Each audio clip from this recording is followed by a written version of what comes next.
bringing to him, and he's writing this information, and now he's weeping because prior to this, he's going, who's there to open up the scroll? How are we going to get this, for lack of a better word, end the age, or get this party going in terms of when are we going to see the return of Christ? If nobody's worthy to open up the scroll, who is the one that's allowed to?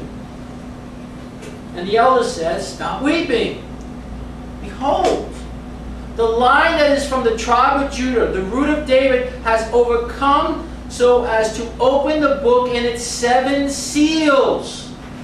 7 seals.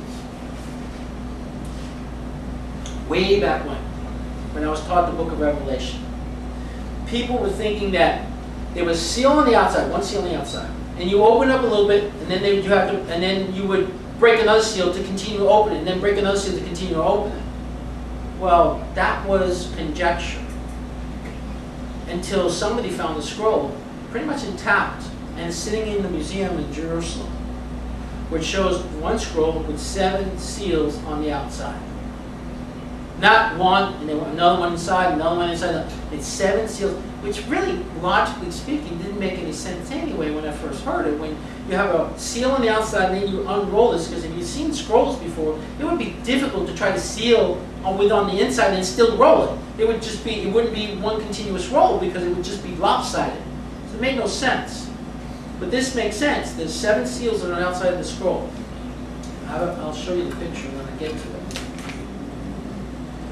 All 7 seals must be broken before the scroll can be opened.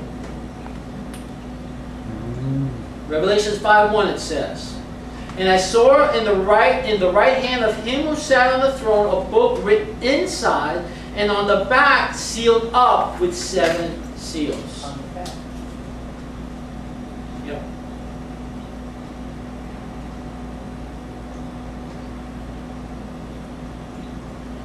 And that's the scroll. That's actually an artist's depiction of the scroll that's sitting in the museum in Jerusalem. You see the scroll being rolled up and you see 7 seals to seal it.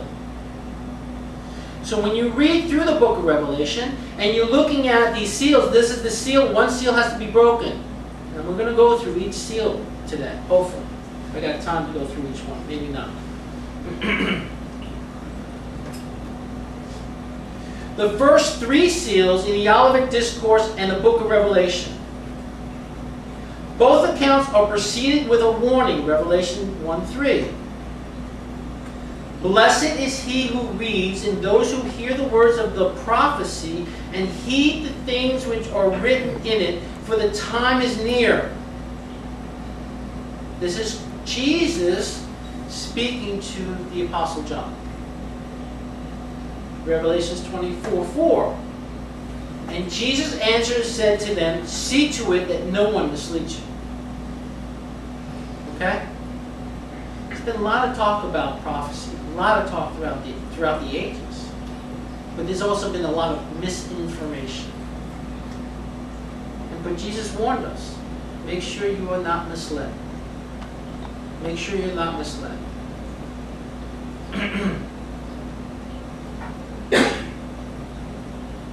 Here's the first seal. The appearance of a world conqueror, the Antichrist. Revelation 6:1 and 2. And I saw when the Lamb broke one of the 7 seals, and I heard one of the 4 living creatures saying, as with a voice of thunder, come and look, and behold, a white horse. So he who sat on it had a bow, and a crown was given to him, and he went out conquering and to conquer. There's a time that the Lord is going to give the Antichrist an opportunity to conquer and to conquer. Remember, partway through the book of through the Olivet Discourse in Matthew chapter 24, if you look at it, Jesus even said, even the elect will be deceived.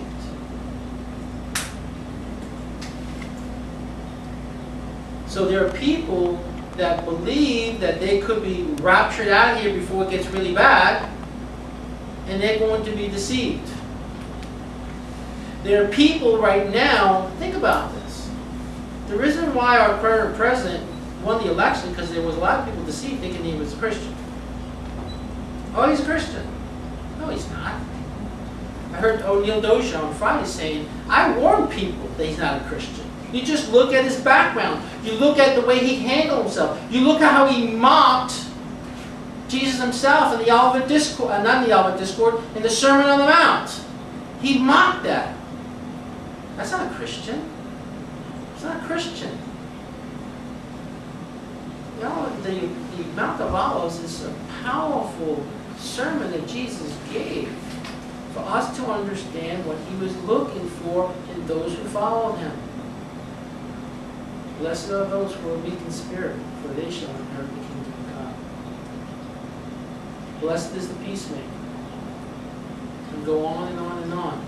So you have a situation here, again, and I want to state this real strongly. President Obama is not the Antichrist, but he is one that could usher in the Antichrist. He has that deceptive spirit where he can say all these flowery things and people are drawn to his personality. But when you really look in the background, for those of us whose eyes have been opened, you see a man of grave deceit and a man of mischief. Meaning he says one thing and does another. No? I've always told people, do not look at just a person, what he says. You also have to look at his actions. That tells a lot more than what a person says.